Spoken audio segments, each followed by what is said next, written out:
Carolyn Dube here. What's the play for today? Well, today I'm answering a question that I've been asked in various forums over the years. And this one is way too long of an answer to put in a comment, so I'm making a video for it. And that question is, what do you do with it? And I've been asked this about art journals, I've been asked this about gel prints, I've been asked about all sorts of things that I've created. And this question could mean two things.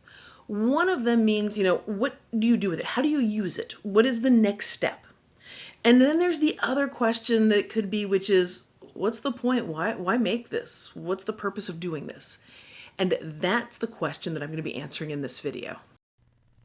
There is one single reason why I create, and it's a pretty big one, and underneath it, there are a whole lot of little reasons. Now, some of the little reasons why I create is it's fun. It brings me joy. I get excited when I see color move around. Another big reason for me is it is a stress reliever. Some days are a little bit more than what I can handle, and when I've got those art supplies, when I'm able to create something, it really brings that stress level way down.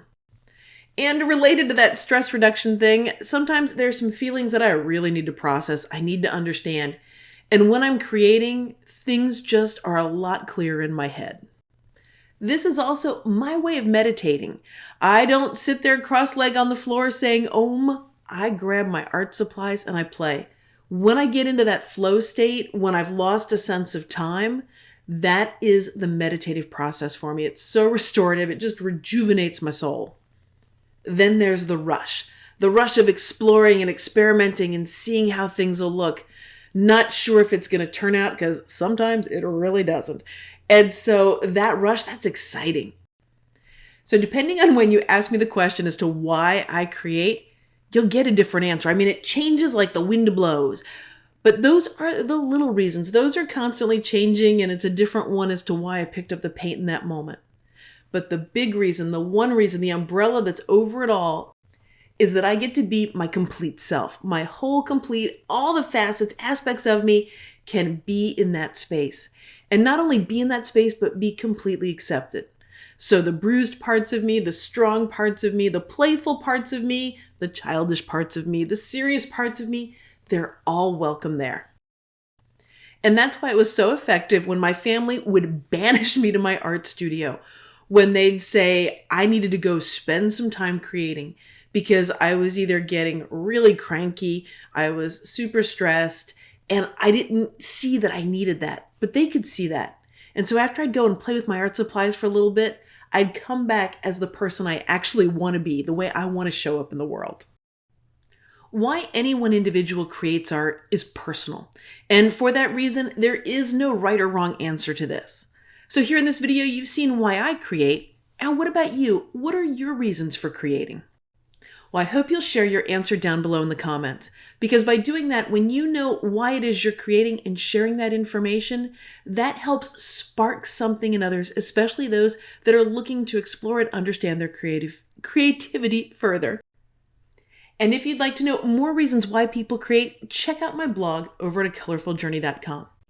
Because over there, I've compiled some of the answers that were shared with me from my newsletter readers about why they create. Well, I've been talking a lot about why I create, and now let's spend a moment here talking about what I'm creating. I'm using a gel plate here with some acrylic paint on it and some stencils from StencilGirl Products to create the pattern, and I'm building up layers. This is a form of monoprinting, and what that means is no two prints will ever be exactly alike. Now, if you're curious about gel printing or you're just getting started and you're looking for some ideas, I've got a great video that tells you everything you need to know. Plus, it has 600 gel printing ideas for beginners in there. And I've got a link down below for you to get that free video.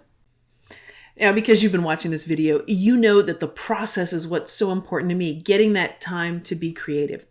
And sometimes there is a finished product with it, sometimes there isn't.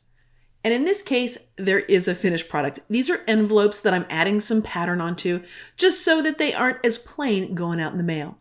That little piece of paper you see sort of curling up on them, that's the part that I've put a Post-it note to protect it, so that's where I can write the address on it. Now you know a little bit more about why I make the choices that I make when I'm creating, and I hope you find it helpful as you're exploring your creativity. And since you're here, we're at the end of the video. If you're still here, that means you probably enjoyed something in the video. And if that's the case, then go ahead and just hit that subscribe button. That way you'll know as soon as I've got a new video out. And of course, if you want to get on my newsletter list, if you want to get signed up for that, you can do that at colorfuljourney.com. And yep, there's a link down below for you.